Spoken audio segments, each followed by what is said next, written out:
This podcast is part of E2C Network, where we share the whole Auburn experience. Hello and welcome to War Horses, the only college equestrian podcast that seems to be paying attention to how these meets are going. I'm your host, Auburn Elvis. Let's talk about some college equestrian. We had a lot of fun equestrian action this week, so let's jump right into some meet recaps. The action started out on Friday with Baylor at Fresno State.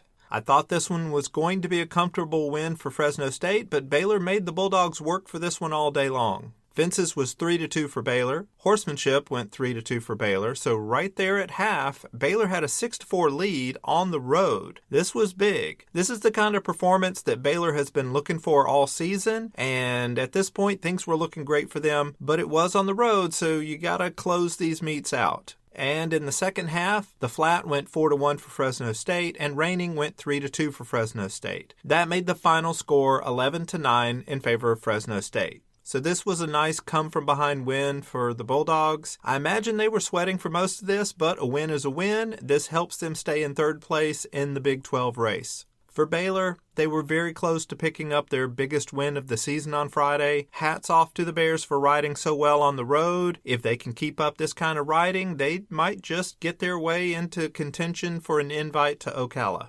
UT Martin versus Minnesota Crookston. Now, we figured UT Martin was going to win this one, but things turned out a little bit closer than expected. Fences was 3-1 for UT Martin. Flat was 5-0 for UT Martin. Horsemanship was 4-1 for Minnesota Crookston, and reining was 4-1 for UT Martin. That made the final score 13-6 UT Martin. Now, this was a good win for the Skyhawks. They continue to be the top team in the ECAC, and while the final score was a little closer than expected, this was still a convincing win. But we got to talk about that Minnesota Crookston horsemanship team and give it up to Haley Hansen, Marley Halls, Madison Wojcik, and Ava Glenn. Those four riders earned Crookston's first event win of the season and maybe their first event win in program history. And even with the overall meet loss, this is something to celebrate. So good job, Golden Eagles.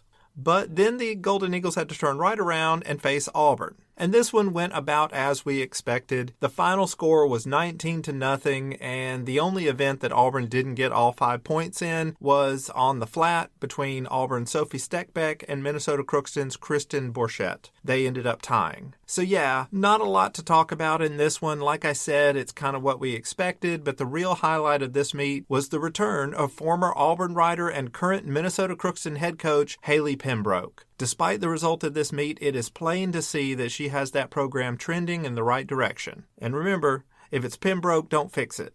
On we go over to Saturday, where we have Sacred Heart at College of Charleston. So this is a single discipline meet, and it was a chance for Sacred Heart to really impress the voters. If they could get the road upset, that would show that, maybe they are one of the top single discipline teams right now. Fences went 4-1 for College of Charleston, and flat went 3-0 for College of Charleston. So the final score was 7-1 for Charleston. This was a big home win for the Cougars. They stay up in that group of top teams that are basically in contention to win it all. For Sacred Heart, road meets are tough, but this probably also shows that the Pioneers are a decent team that they really need to ride well in their conference tournament if they're going to have any chance whatsoever of getting to Ocala.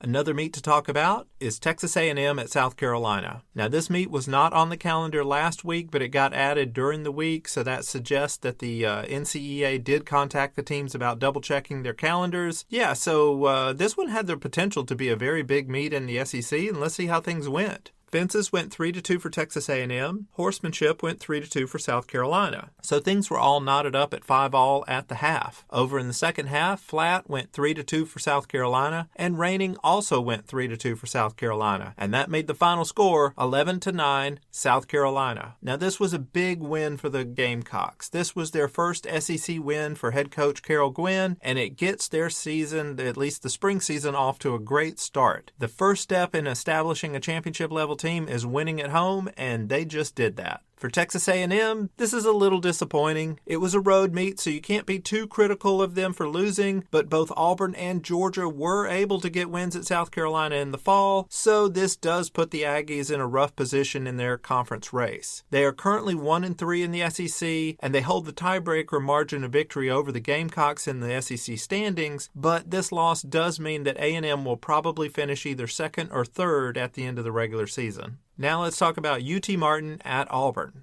Here's how the action went. The flat went 2-2, so nobody got the advantage there. Reigning was 3-1 in favor of Auburn, and that made the halftime score 5-3 Auburn. Now typically Auburn would have a little bit bigger lead at the half, but this was not that big of a deal. Over we go to the second half. Fences went 4-1 for Auburn, and horsemanship was another 2-2 tie. That made the final score 11-6 Auburn. Now this was a good home win for Auburn, but I think most people expected the margin to be a little bit bigger. And what I think's going on is I think Auburn is still experimenting with the 4th and 5th positions in most of these events in an effort to get better. We've had about 3 years now where Auburn was one of the top 3 or 4 teams in the nation, but it just seemed like there was always a ceiling that they would hit once they got to the national championship tournament down in Ocala. And I think the lineup changes that we're seeing here in the spring are an attempt by Auburn to see if they can get some new riders out there and see if they can maybe push that scoring ceiling up another point or two, because that might be the difference between winning or losing once you get into the national championship tournament. For UT Martin, this was a pretty good result, even in defeat. The margin of this one was actually closer than the fall meet between these two teams when it was over at UT Martin. So the Skyhawks have to be excited about keeping this meet close against Auburn.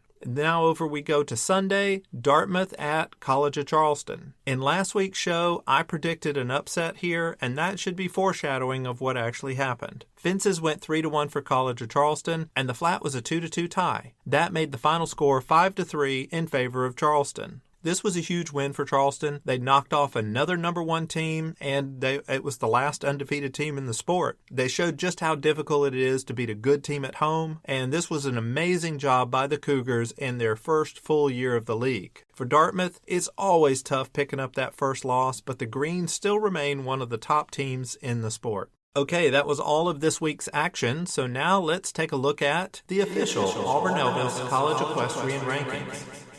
Going on the road is not easy in this sport. Now, a lot of the NCEA voters don't realize that, so they really like to reward teams for winning at home, and they really like to punish teams for losing on the road. I do the opposite of that in my rankings, so given that my rankings are based on reality, whereas theirs are not, that explains the difference in the two sets of rankings. Now, my number 1 team in the nation, I actually agree with the NCAA, and that team is Auburn.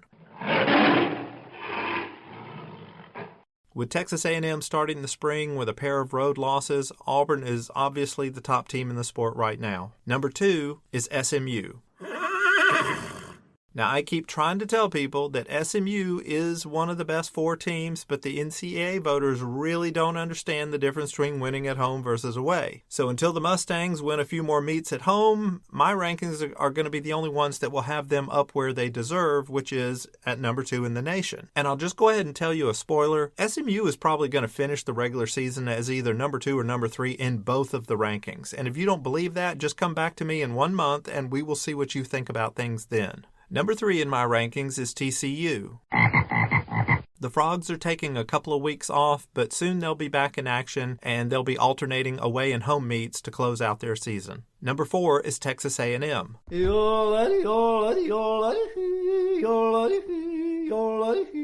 The Aggies dropped a winnable road meet that would have made a really good case for them to remain at number 2, but since they didn't, it kind of shows that they are a slight step behind teams like Auburn, who did win over at Carolina. The number 5 team is Georgia. The NCEA voters really love the Bulldogs, but unlike them, I have not forgotten how Georgia began their fall with some early season home losses. And those meets matter, and it's going to take something exceptional like a big road win to convince me that Georgia is up among those top teams in the sport right now. Number 6 is Oklahoma State.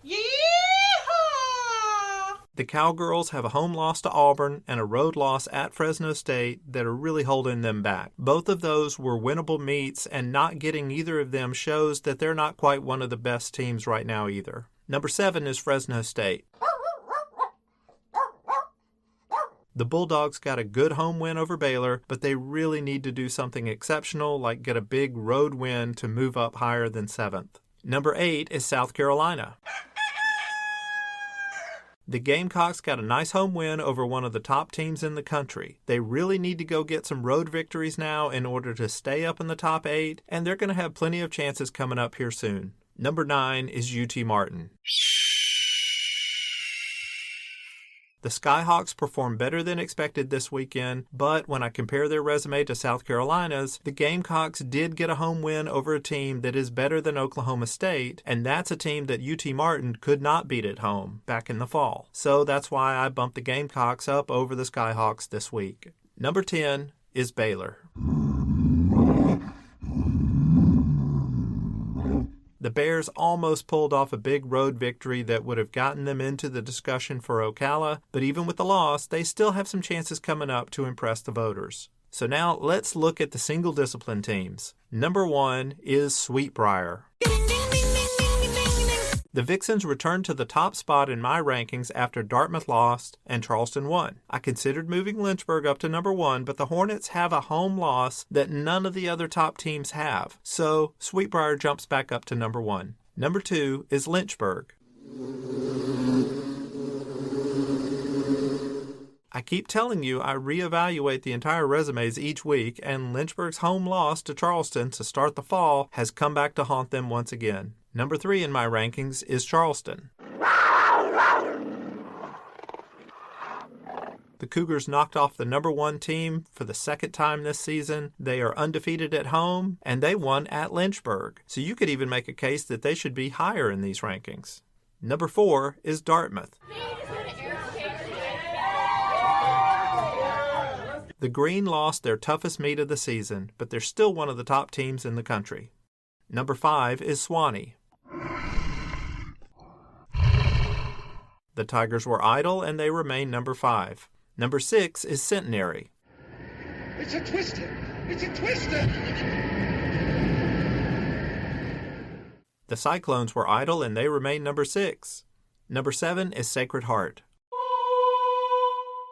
The Pioneers lost at Charleston, but that was kind of expected, so they remain at number 7. Number 8 is Bridgewater. The Eagles were idle, and they remain number 8. And number 9 is Berry. The Vikings were idle, so they remain number 9. Well, we're well into the spring action now, so let's take a look into the future with our meet previews. First up, Swanee at Sweetbriar. I don't hold out a lot of hope for Swanee in this one. I think this one's going to be the Vixens by about 4 points. Georgia at Texas A&M. Okay, here is your big chance to prove that I have been undervaluing your team, Georgia. If you can go on the road and get some upsets, that will help erase those home meets that you dropped in the fall. Otherwise, I think I have you ranked right where you should be. Aggies by about 7 in this one. Swanee at Lynchburg. The rough road trip continues for the Tigers. Hornets by 3 points. Swanee at Bridgewater. I think Bridgewater will get the home win here. Eagles by 1. South Carolina at Auburn. The Gamecocks just got an SEC win at home. Can they do it on the road? Probably not. Auburn should win this one by about 8 points. UC Davis at Fresno State. I like the Bulldogs in this one. Fresno State by 6. Georgia at SMU. Georgia gets another chance to prove me wrong. They won't. Mustangs by 10. Oklahoma State at Baylor. The last meet of the week looks to be very interesting. Baylor is good enough to get this win. They rode really well against Fresno State. If they can do it again, they should be able to win at home. Alas, I think they're going to falter a bit and come up just short. Cowgirls by 2. So those are all of this week's meets, and I hope everyone is having a great spring. I certainly am. Let's get back together next week and do this all over again. I'm your host, Auburn Elvis. Thank you very much for listening, and war horses.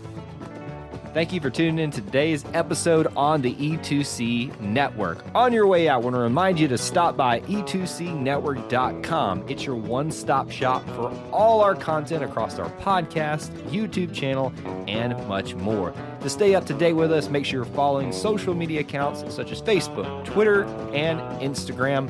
While our content here may always be Auburn sports heavy, if it's orange and blue, it's what we do. War Eagle.